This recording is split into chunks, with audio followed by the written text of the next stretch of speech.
అమ్మని అక్కాయిల్ని లోపలికి తీసుకెళ్ళు.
ఇప్పటి వరకు ఈ చెయ్యి అవసరం కోసమే వాడాను. ఆశయం కోసం వాడితే ఎలా ఉంటుందో తెలుసా?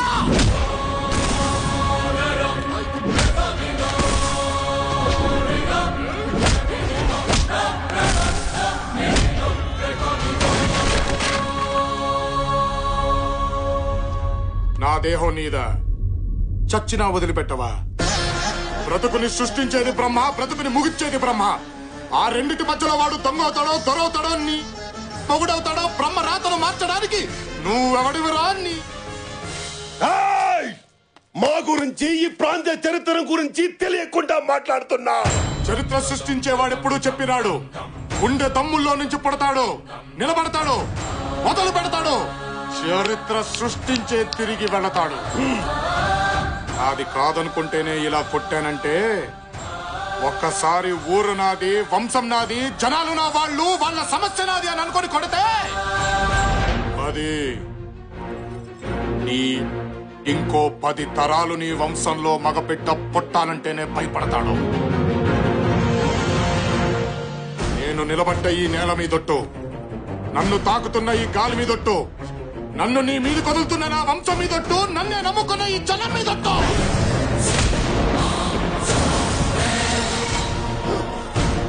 నిలబడుతున్నా, ఢీ కొడుతున్నా, ఇక ఈ ప్రాంతంలో నీ జెండా ఎగరనివ్వను.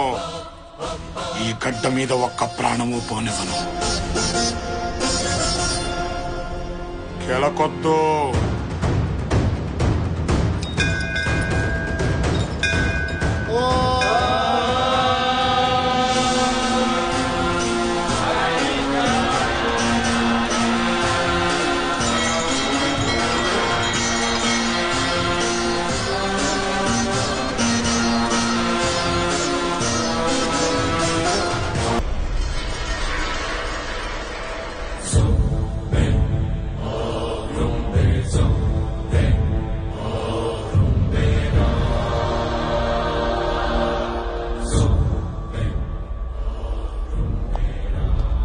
ప్రాణాపాయం తప్పింది గాని కోలుకోవడానికి 2-3 సంవత్సరాలు పడుతుంది. ఆ బతుకు అవసరమా? బిడ్డ బ్రతికుండడం మన అదృష్టమే కదండి. ఆడంగులకు నోళ్ళొచ్చాయంటే అది చాలు. అది చాలు మనమేం పొగట్టుకున్నామో చెప్పడానికి.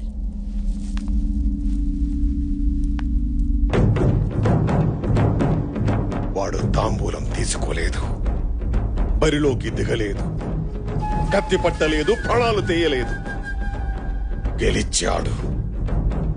జనం జై కొట్టారు, వేద పండితులు ఛత్రం పట్టారు. వాడక్కడున్నాడు, మనం ఇక్కడున్నాం.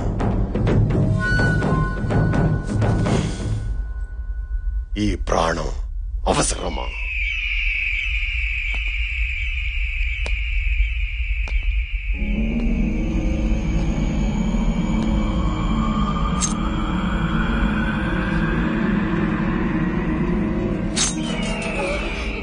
ముయ్యండి. రాజవంశంలో పుట్టారా, పుట్టారా? వాడికి పాడ కట్టొద్దు, పిండం పెట్టొద్దు. ఇంట్లో కుక్క చచ్చిందని అనుకోండి, ఏడ్చి పారేయండి. రాబోయే 14వ రోజే వాడిని బరిలో దించాలి. జై కొట్టిన జనాల ముందే వాడి తల కొట్టాలి.